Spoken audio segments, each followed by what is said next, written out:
ஜெயமுண்டக்கா. நான் வந்து இன்னைக்கு பாகக்காய் பச்சடி பண்ண போகிறேன். பாகக்காய் பச்சடி இது எல்லாருக்கும் தெரியாது. நான் இதெல்லாம் சாமான்லாம் எடுத்துக்கிட்டேன். இதில் வந்து மிளகா, உளுத்தம்பருப்பு, கடலைப்பருப்பு, பெருங்காயம், வெந்தயம் எல்லாத்தையும் எடுத்து வச்சுருக்கேன். இங்கே வந்து வச்சுருக்கேன் பச்சை மிளகாயும் கருவேப்பிலையும். இதில் வந்து இது பாகக்காயை நறுக்கி வச்சுருக்கேன். இதில் வந்து தண்ணியில் போடக்கூடாது. இந்த பாகக்காயை அலம்பிட்டு அப்படியே நறுக்கி உடனே அதில் போட்டணும் எண்ணெயில். இல்லைன்னாக்கா பாகக்காய் கசந்து போயிடும். இப்போ நான் வந்து எண்ணெய் ஊற்றி உங்களுக்கு பண்ணி காட்டேன். இதில் வந்து மிளகாய் எண்ணெய் மாத்திரம் ஊற்றினா போகாது, அதாவது ரிஃபைண்ட் ஆயில் மாத்திரம் ஊற்றினா போகாது. கொஞ்சம் நெல்லெண்ணெய் ஊற்றணும். எண்ணெய் ஊற்றிட்டு இதை வந்து இந்த கடுகு, உளுத்து மொத்தம்லாம் எடுத்து வச்சுருக்கேன். இதெல்லாம் எடுத்து வச்சுருக்கேன். பாகக்காயை நறுக்கிருக்கேன். இதை தண்ணியில் போடக்கூடாது. அப்புறம் அந்த பாகக்காயை நறுக்கி நிறைய நாளையும் வைக்கக்கூடாது.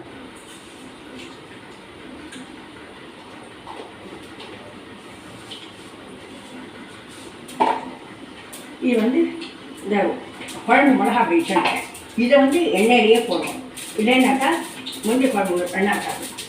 அதாவது நெண்டி குழம்பு மாதிரி தான். ஆனால் இது வந்து பச்சடி. இது வந்து வெள்ளம் போடுறதுனால பச்சடி வெள்ளம் நட்டு வச்சுருக்கேன்.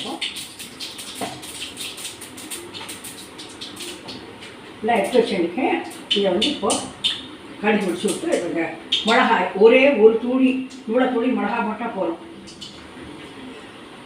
இதை வந்து இந்த கடுகு வெடிச்ச உடனே இதை கொட்டி வச்சு இதுக்கப்புறம் இதை போடணும். இந்த கருவேப்பிலையும் இதை வந்து ஒரு ஸ்பூன் மிளகா பொடி போடணும். அதுக்கப்புறம் இதை கொட்டணும். கொட்டி நல்லா அது வந்து எண்ணெயில் கொஞ்சம் நறுக்கி இது பண்ணிட்டுருக்கோம். உப்பெல்லாம் போட்டு அதை ஒன்றும் அவங்க அலம்பி சொல்லி அதெல்லாம் பண்ணக்கூடாது. பண்ணினாக்கா ரொம்ப கசந்து போயிடும். இப்போ வந்து இதை வந்து உப்பு போடணும். இப்போதான்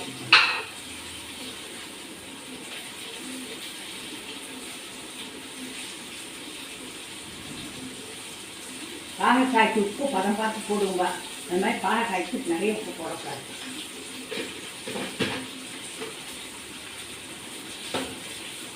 இப்போ வந்து இதை கலந்துட்டு ஒரு நிமிஷம் தான் வரணும். ஜாஸ்தி நான் கட் பண்ணேன். வளர்த்துட்டு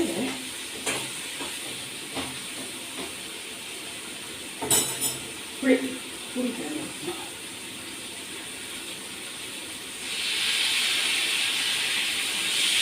அது உங்களுக்கு எப்படி வேணுமோ அப்படி ஊற்றலாம். புளியை நான் வந்து நான் சின்ன பல்லு மாதம் தேர்ந்ததுனால இப்போ வெப்பமாக ஊற்றிருக்கேன். புளி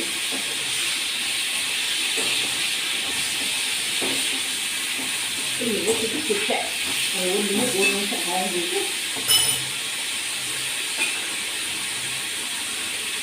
இதை வந்து தண்ணி புளி வந்து குழம்பெல்லாம் கரைச்சி வச்சுருந்ததுனால இப்போ உப்பு போட்டேன். இந்த வெள்ளத்தையும் அதை போட்டேன்.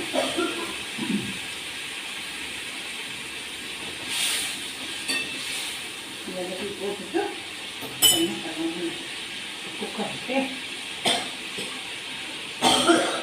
குக்கர் ஆமாடி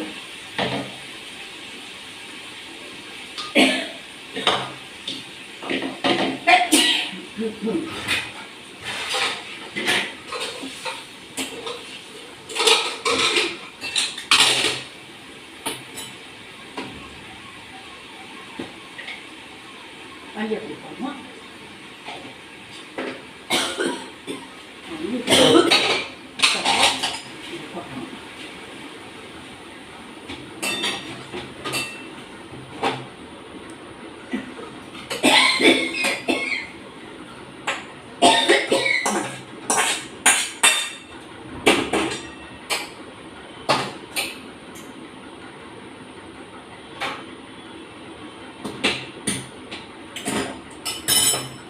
இதை வந்து குக்கரில் போட்டுவிட்டு இன்னும் கொஞ்சம் நேரத்தை வச்சுட்டு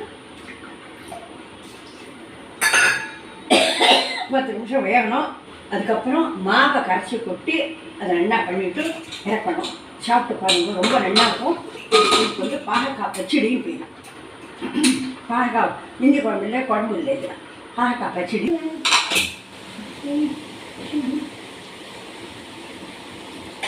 இது வந்து இப்போ 10 நிமிஷம் ஆயிடுச்சு.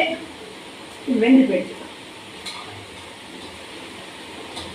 நல்லா வெந்து போயிடுச்சு.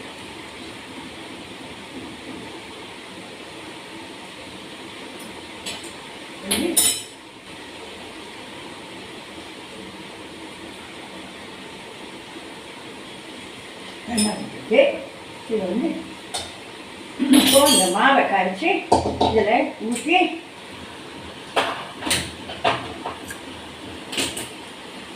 இந்த மாவை கரைச்சிட்டு அரிசி மாவு தான் இதை ஊற்றிட்டு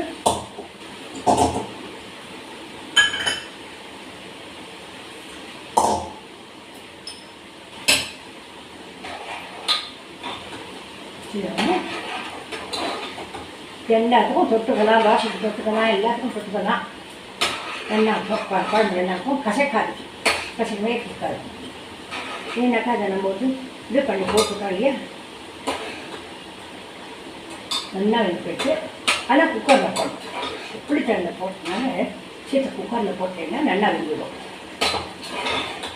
இதான்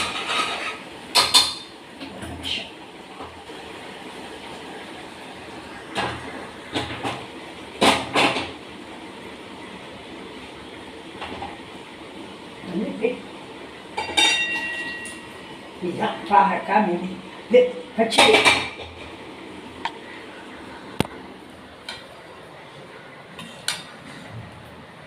நல்லா இருக்கும், ரொம்ப நல்லா இருக்கும். தோசை கூட தொட்டுக்கலாம், சாப்பிட்ல பிரிஞ்சு சாப்பிடலாம், எல்லாம் பண்ணலாம்.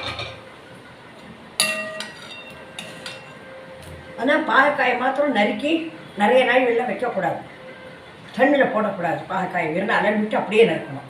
இதுதான் இதுக்கு விசேஷமான சமாச்சாரம். லைக் பண்ணுங்க, சப்ஸ்கிரைப் பண்ணுங்க, ஷேர் பண்ணுங்க. இதை பண்ணி